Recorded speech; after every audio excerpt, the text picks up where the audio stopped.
What's up, guys? Welcome back to UFC MMA Prophecies, where I go over my UFC fight predictions, betting tips, as well as everything UFC and MMA content. If you guys want to hear about that every week, go ahead and hit the like and subscribe button.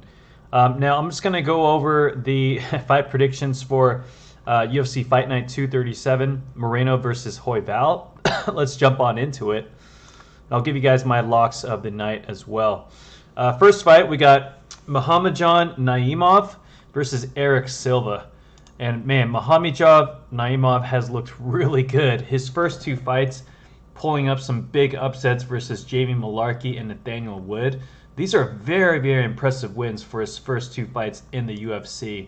And he won those hands down. It wasn't even really close. He knocked out Jamie Mullarkey in that second round, stuffed all his takedowns. He's just super patient on the feet. And when he does land, man, he lands really hard. This guy has a lot of power. He fights like a UFC veteran.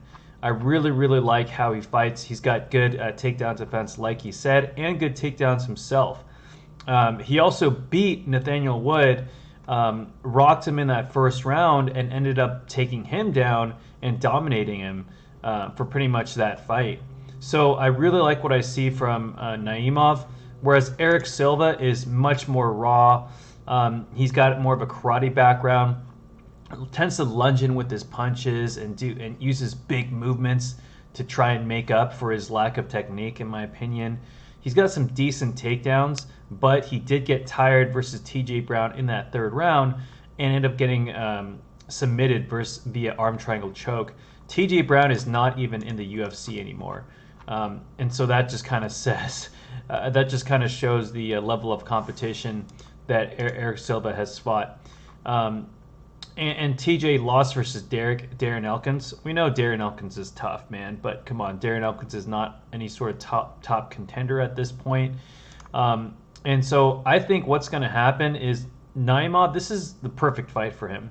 I think he's going to stay patient like he does. He's going to wait for Eric Silva to run in or lunge in with his overextended punches or kicks or knees, and he's going to clip him real hard with his counters, in my opinion. I think Eric Silva is going to try to take down Naimov. Maybe he can take him down once or twice, but I think Naimov is going to be able to get right back up and do what he does. And eventually I think he is going to be able to finish Eric Silva, either in the first, second, or third round. But yeah, I'm very high on Naimov. The odds say that he's a minus 300. Honestly, don't mind it with how he's looked versus Jamie Mullarkey and Nathaniel Wood. And we've seen guys who have come into the UFC and done really well versus really good competition, and it just kind of snowballs from there. They end up doing really well. Eric Silva, I don't think, is nearly on the level of Nathaniel Wood or Jamie Mullarkey. I think Muhammad Naimov this is a step down in competition for him. I do think he's going to show what he has to offer and put up a really good fight and end up finishing Silva. All right, so that is my prediction for that one. Second fight, Victor Altamirano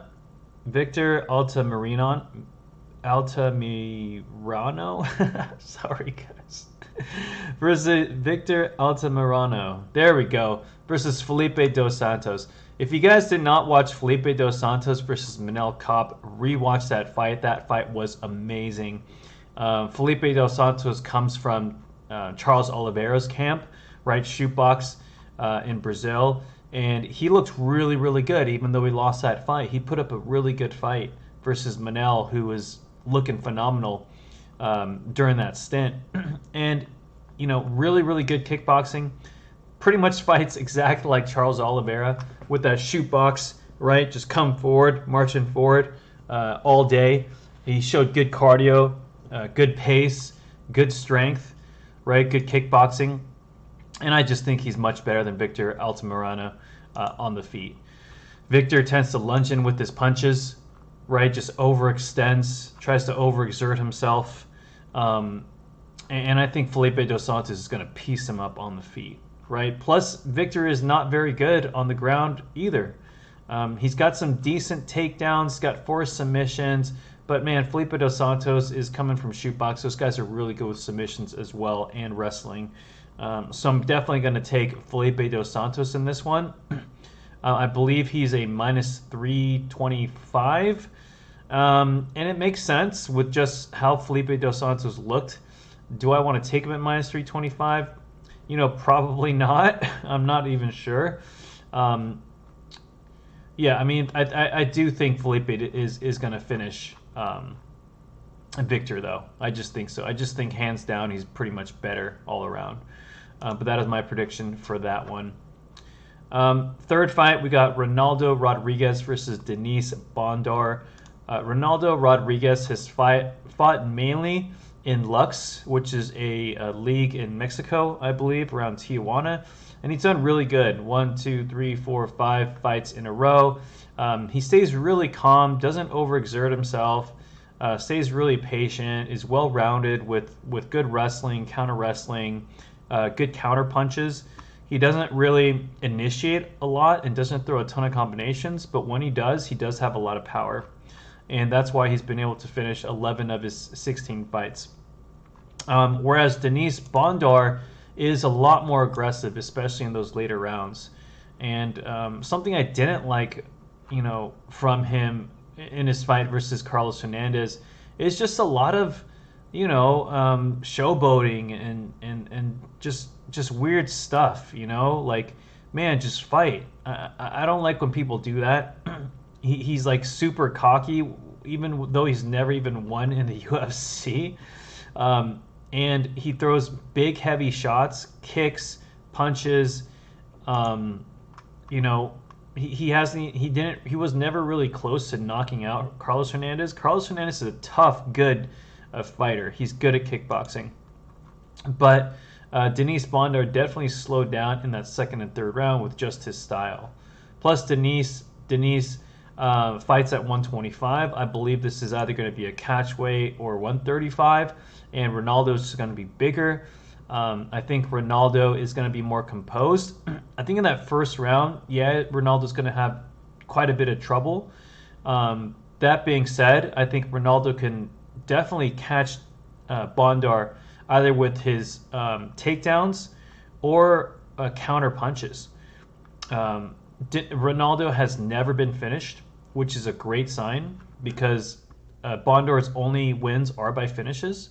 I think Ronaldo, I think he's going to put up a good fight. Denise Bondar is going to be a plus or minus 125 favorite. I would not take that just because Bondar is still unproven at this point.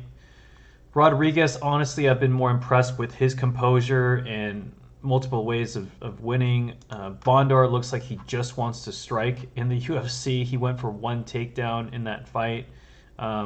So I would give the edge in striking to Bondar, definitely, but the overall MMA ability and composure and maturity, I would give it to Rodriguez. All right, you guys. Would I take him at, plus 125? Again, unproven in the UFC, never even fought. That is just a no bet for me.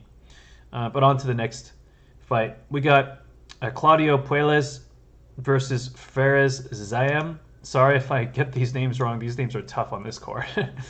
Claudio coming off a very unimpressive loss versus Dan Hooker. We all know his striking is not good at all, but where he shines is the wrestling and the submissions. He out-wrestled and grappled Jordan Levitt, which is impressive. He submitted Clay Guida with the knee bar, which is solid. Yeah, he submitted Chris Grutzmacher, but whatever. I mean, that guy's not really fighting in the UFC anymore. Not a spectacular win. Dan Hooker was a huge step up in competition, and he ended up losing. Really not much to say about that. You can't really fault him. Dan Hooker is a veteran. He's one of the best guys in the UFC. Not like top, but he's always going to be up there, right, with the level of competition he's fought. That being said, he's going to be up against Fares Zayem, who has 75% takedown defense. He's a decent kickboxer, doesn't throw a lot, but he's tall for the division. He's a decision kind of guy, right? 1, 2, 3, 4. His last 4 fights, won by decision. Impressive win versus Jamie Malarkey, one of his first few fights. He did end up getting taken down super easily by Terrence McKinney, which, in my opinion, is not going to be a good sign for this fight. He did end up getting Jai Herbert down, but most of the fight, Jai was keeping him up against the fence. And if Jai Herbert is going to keep you up against the fence, I'm afraid of what Claudio Puelles is going to be able to do to you, because we all know Claudio his game plan is going to be to get him up against the fence, try to take his back, right? Try to take him down. If not, pull guard. And Perez is actually a favorite in this fight. I believe he's a -200 favorite, which in my opinion is way off. I don't believe in that. I would never take that. If anything, Claudio Puelles might be a live dog here. Do I want to take him after that loss versus Dan Hooker? I don't. Because Fares Ziam is going to be able to see that. He's going to be working on his wrestling this entire camp and submission defense. And if Claudio doesn't take him down, it's going to be bad news. Let's see here. But yeah, I do think this goes to a decision. Fares Ziam, I believe, has... it's either going to be Claudio finishing Fares, or it's going to be a decision win from Ziam.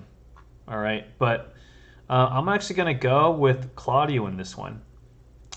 I'm going to give the slight edge to Fares, but I think the value is on Claudio, 100%. But let me know what you guys think in the comment section. All right, next fight, we got Edgar Chairez versus Daniel Da Silva. Edgar, solid boxer, right? All of his wins came by either submission or KO. Looked pretty good in that first fight versus Daniel Da Silva. Yeah, he did get taken down, but he immediately got back up and got him in a Darce or Anaconda, and he was piecing him up on the feet. I think he's definitely going to have the advantage in the kickboxing.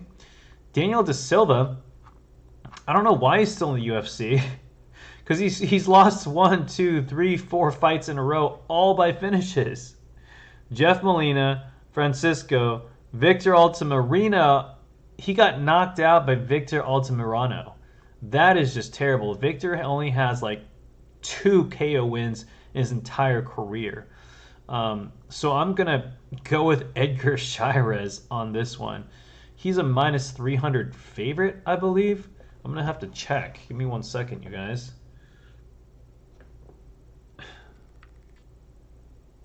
Yeah, he's a -325 favorite. Do I want to take that? Honestly, I'm not really sure. Edgar Chairez, still pretty new in the UFC. He's fought twice. Before that, he didn't even have that great of a record fighting in other sports. But I am going to take him to win. I don't know if I want to bet on him. If I do bet on him, it's purely because Daniel Da Silva does not look very good. But that being said, I don't think this goes to the decision. All these guys have either finished all their fights. Look, Daniel Da Silva, all finishes, right? Edgar Chairez, all finishes. So this is 100% guaranteed to go the distance. If I'm going to bet on this fight, it's going to be that this fight does not go the distance. Sorry. But yeah, I'm going with Edgar Chairez all day on that one. Next fight, we got Jesus Santos Aguilar versus Mateus Mendonça. Jesus, looking pretty powerful his last couple of fights. Tatsuro Taira, he came out some heavy calf kick. Yeah, he ended up getting taken down and ultimately submitted via triangle armbar. But versus Shannon Ross, 1-punch knockout. That was pretty impressive. Versus Erison Ferreira da Silva, solid guillotine choke. He's got some decent takedowns, and even when people do try to take him down, he goes directly to that guillotine choke. And I feel like that's what's going to happen in this fight versus Mateus Mendonça. Mateus, 10-2, 7 wins by finish. Loss versus Nate Maness, loss versus Javid Basharat. Did win in that first fight versus Ashik Ajim. I don't like what I saw in that fight versus Nathan Maness. He just kept going to the ground, kept going for leg locks. It was a terrible, terrible decision. Ultimately, Nate Maness ended up pounding him out.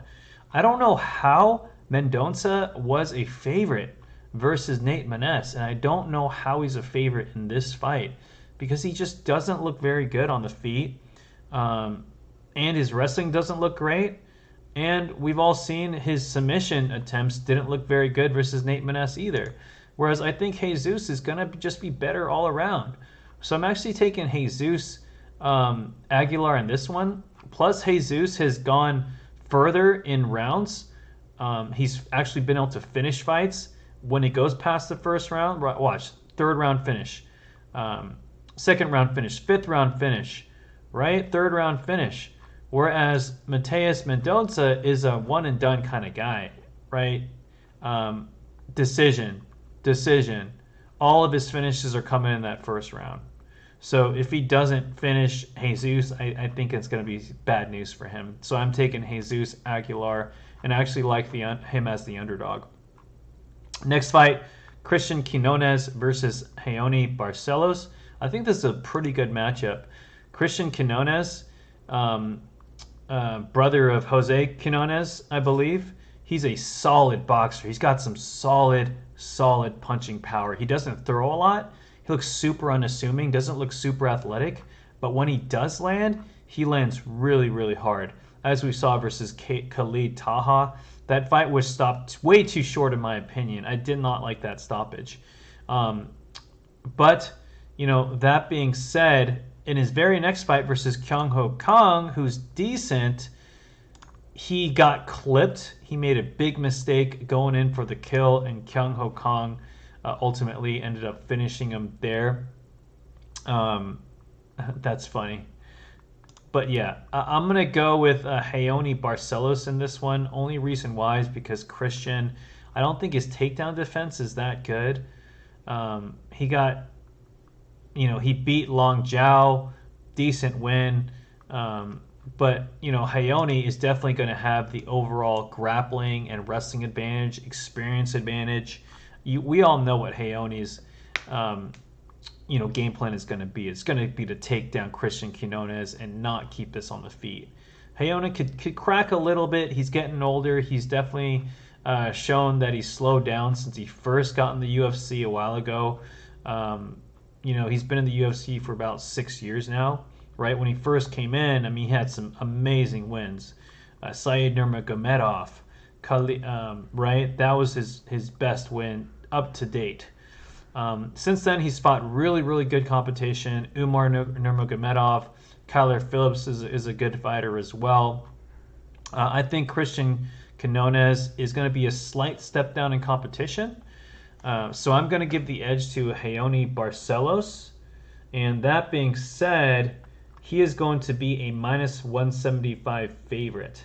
Do I want to take that? It's a little bit risky just because Raoni is 36 years old and he's definitely slowed down a bit. That being said, he's only been knocked out one time. But Christian Quinones, we all know he can crack. So, and he has good cardio as well. But ultimately, I'm going to go with Raoni Barcelos in this one. I just think he's going to be able to keep Christian Quinones down for the majority of the fight and ultimately be able to dig deep and pull this out via decision. All right. Next fight, we got Manuel Torres versus Chris Duncan. I actually really like Chris Duncan in this fight. Manuel Torres is a minus 124. Chris Duncan plus 101.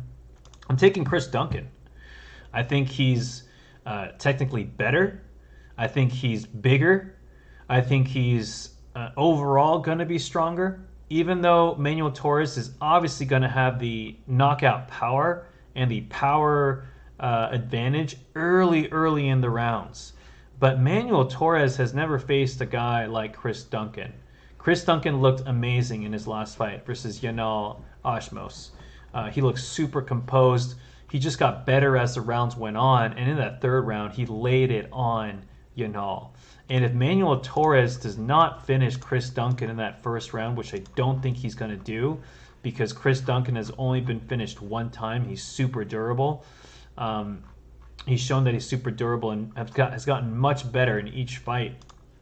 I think Manuel Torres is going to I think he's going to be in trouble, man, in that second or third round. You know, he does come forward a lot. He's got solid punches and hooks. He doesn't have a lot of straight punches, which I think is going to be a problem. I think Chris is going to be able to block a lot of those, especially in that first round. Manuel did beat Frank Camacho and Nicholas Mota and Colton England, but those guys not nearly as good as Chris Duncan, in my opinion. Chris Duncan has solid striking, right? Solid punches, good feints, good knees, right? He showed that versus Yanal. He's got good pace. He's going to have much better cardio, in my opinion, than Manuel Torres. He's gone the distance, 1, 2, right? He's gone past the first round many times, and he's also finished quite a bit of fights. So I think this is a great fight for Chris Duncan to show himself and prove himself versus an up-and-coming, prospect in Manuel Torres. I think Chris Duncan is going to win this fight. I really do. I'm going to take him as the underdog. On to the next fight. We got Yasmin. I don't even remember how to say that, but Yasmin versus Sam Hughes. Yeah, I'm going with Yasmin. I think she's going to have the edge. She's powerful. She's got good cardio. She's got pretty good kickboxing, right? She did get completely rocked by Denise Gomez, which was not good. But Denise Gomez got some hands on her, right? She can crack. She can crack a little bit. But that being said, she's going to be facing Sam Hughes, who was kind of is well-rounded and decent in almost everything, right? She's not really good at one thing, but she is good. She's good at a lot of things, and she's tough. She's really, really tough. So I do think this fight does go to the decision. I'm going to take Yasmin by decision. I think she's going to have better striking. Sam Hughes, not the greatest wrestler either. She kind of prods forward and just takes her time and is kind of slow with everything. I don't think that style is going to match up well with Yasmin. Yasmin is going to have trouble with people who have a lot of power and can crack back and get her tired. So ultimately, I'm going to take Yasmin at this point. I just think she's a better kickboxer. I think she's got good enough wrestling as well. And she's got really good activity. So I think Sam Hughes is going to struggle with that in the early rounds.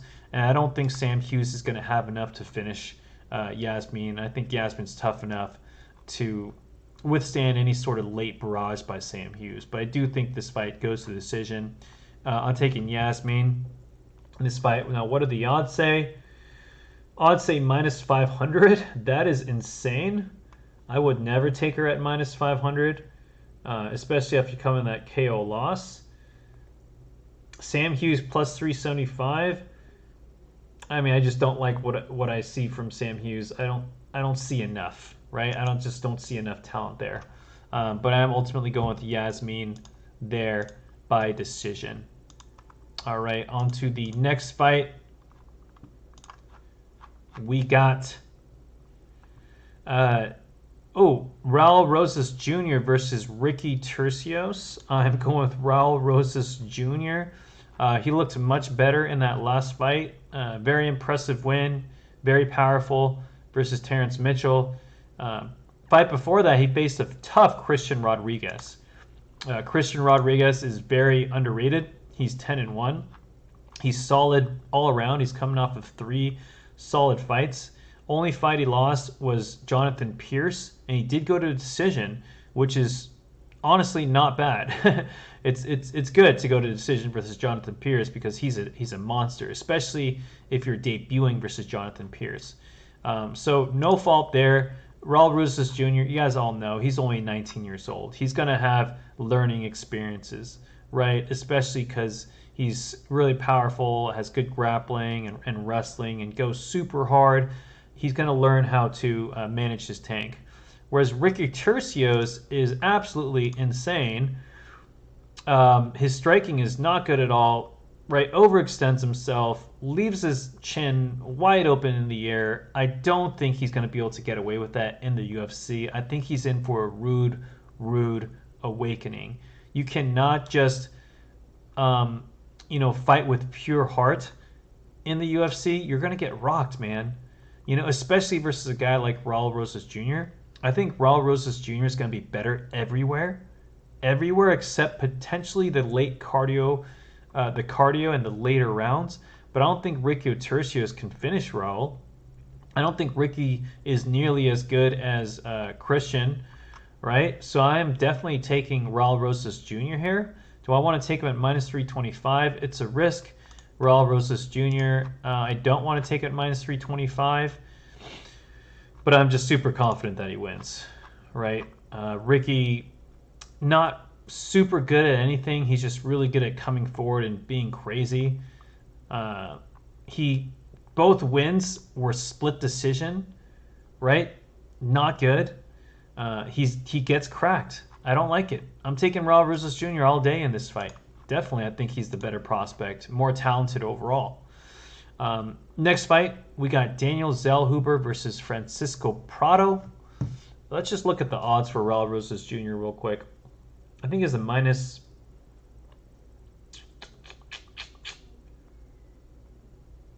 Yeah, he's a minus 260. Honestly, I kind of like it. I might take it. But Daniel Zellhuber versus Francisco Prado. Daniel Zellhuber is a minus 250 favorite. Francisco Prado plus 200. Daniel Zellhuber is a solid fighter. He's very, very tall for the division. 6'1", 155. Very, very young too. He's got some really good takedown defense. And he's got some decent kickboxing. He doesn't throw a lot because, early on he just doesn't have a lot of power. But where he shines is in the later rounds, using his long punches, straight punches, kicks, knees. And he did end up getting Christos Giagos in a submission anaconda choke, which was impressive. I did like that. He's going to be facing off against Francisco Prado. Francisco Prado also looks really good. He's very young as well, and he also has a lot of experience. He's only 21.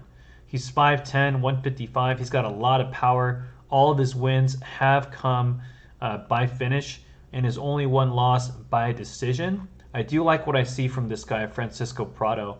He's got good boxing. He's patient. He knows how to wrestle, knows how to get back to his feet. Ended up losing a tough fight versus Jamie Malarkey in his debut, but he actually looked pretty good. He cracked Jamie plenty of times. Ended up knocking out Otman Azaitar in his very, very next fight. And honestly, I like the dog, Francisco Prado, plus 200. I think he's going to have the slight edge in the boxing, potentially kickboxing. Whereas Daniel Zellhuber should really shine in the second and potentially third round. But I think Francisco has enough to come out with the decision win here. I think he has good enough cardio. He's young, like I said, he's 21 years old, and I think he can. I think he has a good enough striking advantage, in my opinion, to do well in that first and second round, and then be able to withstand any sort of barrages from Daniel Zellhuber in the maybe third round, right? But Daniel Zellhuber, he doesn't have a lot of finishes in the second. Actually, he does. He's got some finish in the second round, third round. So he might be live for a second or third round finish. But I do like Francisco here, plus 200. I think the odds are way off. I think it should be closer to like maybe Daniel minus 125, minus 150. All right, but I am going to take Francisco Prado here to win. Next fight, Yair Rodriguez versus Brian Ortega. Brian Ortega coming off a very, very long layoff, almost 2 years. His last fight was versus Yair Rodriguez. In that first fight, Yair really, really pieced him up. I mean, knocked his head back many, many times. Yeah, he got Yair a few times with some solid punches. But even when he did take him down, Yair got him in an armbar and ultimately basically messing up his shoulder with that armbar attempt. So I don't like what I see from Brian Ortega. His takedowns are not very good. He doesn't have accurate takedowns. And that's because he's super flat-footed and doesn't have great kickboxing. Sure, he looked good versus Chan Sung Jung, but I mean, everyone's looked good versus a lot of people have looked good versus Chan Sung Jung. And Brian Ortega being a submission specialist, and that being his main way to win. He hasn't had a submission win in 7 years. His last submission win versus Cub Swanson by guillotine choke, right? So 100% I'm taking Yair Rodriguez. I think he's going to be the better kickboxer. I think he's going to have enough time to work on his submission defense and wrestling. And I think he's been way more active and he's looked way more impressive. Before his fight against Alexander, he completely ripped up Josh Emmett, right? And got him in a triangle choke. So Yair Rodriguez, I think, is going to be much better all around. I think he's going to have the better cardio, better kickboxing, better power. Brian Ortega, maybe the slight edge in the wrestling, maybe, obviously the edge in submission, but Yair Rodriguez has good submissions as well, and he knows how to get back to his feet if he needs to. So I'm definitely going to take Yair Rodriguez in this one. I think Brian Ortega's flat-footed style is going to really hurt him in this fight, especially that long layoff. We all seen how hard it is to come back from a layoff and then fight guys at the top of the division, right? Henry Cejudo, Alexander Volkanovski even getting hurt versus Makachev, and then drinking a whole bunch, and then getting right back in there with Ilia Topuria, right? Not the same thing, but I mean, a shoulder surgery is no joke, guys. It is really hard to come back from shoulder surgery. I tore my labrum a while ago, and it's hard. Everything gets harder. The wrestling gets harder, especially the wrestling. Kickboxing as well, keeping your hands up, right? And obviously submissions and jiu-jitsu gets a little bit harder too, because you're using your shoulders a whole bunch. And if it's stiff, it's not going to help you out. So I'm going with Yair Rodriguez. I think it's a lock. If Brian Ortega wins, it's going to be by submission. That's pretty much it. Next fight, Brandon Moreno versus Brandon Royval. The two Brandons here. My lock of the night, baby. Brandon, babyface, assassin, killer, Brandon Moreno, my friend. Yeah, I mean, I just think he's better everywhere. He's going to be the better kickboxer, the better boxer, the better wrestler. He's got good submission defense. I think he's going to have the better cardio. I think he's stronger. I think he's got the better base. He's coming off a loss versus Alexander Pantoja in a 5-round championship fight where he was winning a lot of that fight. Alexander Pantoja just completely dominated Brandon Royval, right? So we can kind of compare the two there. I think Brandon Royval really needs to work on his wrestling. I think he needs to work on his, strength and conditioning. He really needs to get stronger in this division, because he's not going to be able to beat guys like Brandon Moreno or Alexander Pantoja. He lost before versus these guys every single time. Yeah, he'll get away with some wins versus guys like Matt Schnell and Mateus Nicolau, Kai Kara France, right? But versus, the top of the division, I don't think he's going to be able to get away with that. I think he's going to have to get really, really lucky in order to win here. He's going to have to pull some crazy spinning back elbow or some knee, right? A knee I can see, but I am ultimately going with Brandon Moreno here to win this fight. I think he's going to be able to piece him up on the feet. I don't think he's going to be scared to wrestle him on the ground when Brandon Royval gets impatient and starts to charge forward. We all know Brandon Moreno's going to do. He's going to double leg the crap out of Royval and then kind of beat him up on the ground, right? So I am ultimately going with Brandon Moreno. That is my lock of the night. And Brandon Moreno is going to be a minus 250 favorite.